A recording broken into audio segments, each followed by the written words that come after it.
Breathe,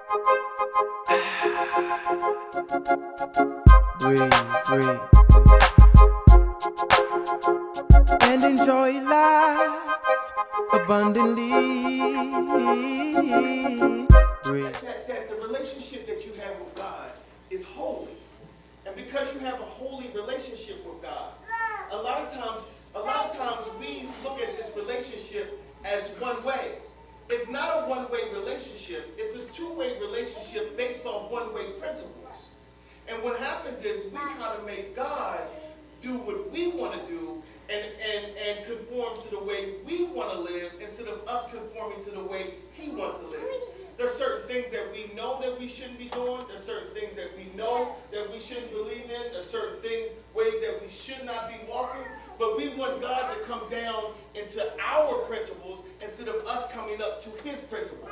We satisfy so many things of the flesh. We satisfy so many things of our character and our personalities and our little attitudes and the way we think and the way we look at things and blah, blah. Instead of coming up to where God is, we ask God to come down where we are at. He sent his son to come down to pull you out of that way of thinking into holiness and into a holy community.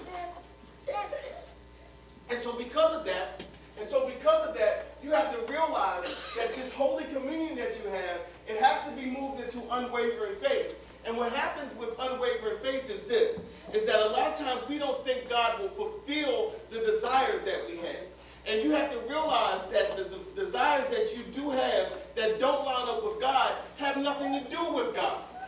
So the things that you're scared to release and give to God is probably because he doesn't have anything to do with those things. So to move in unwavering faith and having holy communion with God means that there's certain things that you just can't do. We want God to react to us instead of us responding to a holy God. And we must respond to a holy God because it's more about our response than his reacting to us. Oh God, please. Oh God, please. Oh God, please. Lord, if you will. If you do this, I promise I won't do that. Instead of us responding to the ways of God, responding to what God has called us to be, responding to the ways that we know God tells us to live, and then you won't have to get into that if you will, because you'll already be doing the will of God.